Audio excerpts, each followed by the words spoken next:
అందరికీ praise Lord. Very good morning to all of you. How are you doing today? ఈ ఉదయకాలం ఎలాగున్నారు? ప్రతిదినం మానక యేసునామ స్మరణ చూసి దైవికంగా దీవించబడ్డం మాత్రమే కాకుండా వాగ్దానాలు నమ్మి స్వీకరించి మీ జీవితాల్లో జరుగుతుందని విశ్వసించిన ప్రతి ఒక్కరి జీవితంలో జరుగుతుంది. ఈరోజు వాగ్దానం విందాం. 138వ కీర్తన 8వ వచనం. యెహోవా నా పక్షంన కార్యము సఫలము చేయను. దేవుడు ఏదైతే నీ జీవితంలో మొదలు పెట్టాడో ఆ కార్యము పూర్తయ్యే వరకు నేను విడిచిపెట్టాడు. యాకోబుతో దేవుడు అదే మాట చెప్పాడు. ఆదికాండం 28:15లో నేను నిన్ను ఆస్వాదించేంత వరకు నేను నిన్ను విడిచిపెట్టను, నీవు చెప్పింది నేను చేసేంత వరకు విడిచిపెట్టను. మనుషులైతే మొదలుపెట్టిన పనిని మధ్యలో విడిచిపెట్టేస్తూ ఉంటారు. వారికి వీలు లేనప్పుడు లేక వారికి కావలసినవి లేనప్పుడు మధ్యలోనూ వదిలేస్తూ ఉంటారు. మనము అవి చూసి బాధపడతాం. నిజమే, మా ఇంటి దగ్గర మేము చిన్నతనంలో ఉన్నప్పుడు ఒక బంగ్లా కట్టడం మొదలుపెట్టారు. కానీ 20 సంవత్సరాల వరకు అది అలాగ మధ్యలో వదిలేశారు. అది పాడిపోయినట్టుగా ఉండిపోయింది.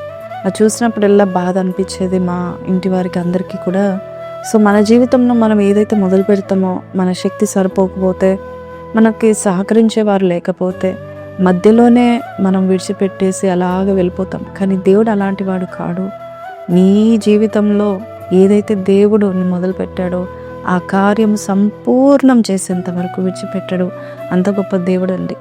యెహోషువ గ్రంథం 13వ అధ్యాయం 1వ వచనంలో దేవుడు చెప్తా ఉంటున్నాడు, యెహోషువ బహుదినములు గడిచిన వృద్ధుడుగాను ఉన్నావు, కానీ ఇంకా చాలా పని మిగిలింది, ఇంకా చాలా స్వాధీనం చేసుకునేది మిగిలింది. నిజమే, కొన్నిసార్లు మనం కూడా పని మొదలు పెడదాం అనుకున్నప్పుడు మన ఏజ్ లేక మన శక్తి సరిపోదు, మన డబ్బు సరిపోదు, లేక మన తలాంతులు సరిపోవు అని చెప్పేసి అలాగే విడిచిపెడతాం. వద్దు, దేవుడు అంటున్నాడు నీ పక్షంగా ఉండే దేవుడు ఆ కార్యంలో సఫలం పరుస్తూ ఉంటాడంట. ఎలియాజరు కూడా పెళ్లి చూపులకు వారి యజమాని యొక్క కుమారుని కొరకు వెళ్తూ ఉన్నాడు.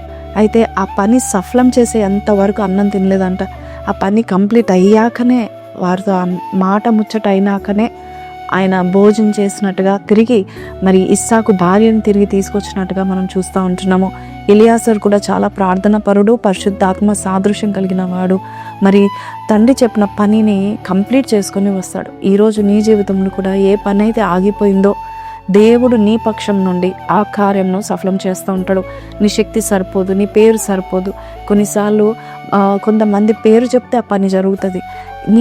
నీకు పేరు లేదు, ఊరు లేదు అనుకోకు. దేవుడు నీ పక్షం నుండి ఆ కార్యం సఫలం చేయను కాక. సో ఈరోజు ఏదైతే నువ్వు మధ్యలో విడిచిపెడతామో అనుకుంటున్నావో, ఇది జరగదులే అని వదిలేస్తున్నావో, దేవుని చేతిలో నువ్వు అది పెట్టు. ఆ కార్యం సఫలం చేసి దేవుడు నీ చేతిలో పెట్టును కాక. చిన్న ప్రార్థన. పరిశుద్ధుడ మహోన్నత రఘు తండ్రి, నాయన మా పనులన్నీ నాయన మొదలు పెడుతున్నాం కానీ మధ్యలో విడిచిపెడుతున్నామేమో, కానీ నీవు ఈరోజు ఇచ్చిన వాగ్దానం మా జీవితంలో నెరవేరుస్తున్నందుకు నీకు వందనాలు. మా పనులన్నీ కంప్లీట్ అవుతున్నందుకు నీకు వందనాలు. ఏది మొదలు పెట్టామో, ఏదైతే నాయన ప్రభా తండ్రి నా వల్ల కావట్లేదని విడిచిపెట్టాలనుకుంటున్నామో, ఈరోజు మా పక్షం నుండి ఆ కార్యమును సఫలము చేసి మా తల పైకి ఎత్తుతున్నందుకు నీకే వందనాలు తెలియపరుస్తూ యేసు పరిశుద్ధ నామములో అడిగిపెట్టుకొంచున్నాం తండ్రి, ఆమేన్. సో అందరు విన్నారు కదండి. Praise the Lord. మన జీవితంలో కూడా మీరు నమ్మినట్లయితే ఏ కార్యమైతే స్టార్ట్ చేసి విడిచిపెట్టారో దేవుడు నీ పక్షాన నుండి అది కంప్లీట్ చేయబోచున్నాడు. కాబట్టి కింద కమెంట్లో పెట్టండి, my God will accomplish all my plans అని పెట్టండి. May God bless you. Have a blessed day. Praise the lord.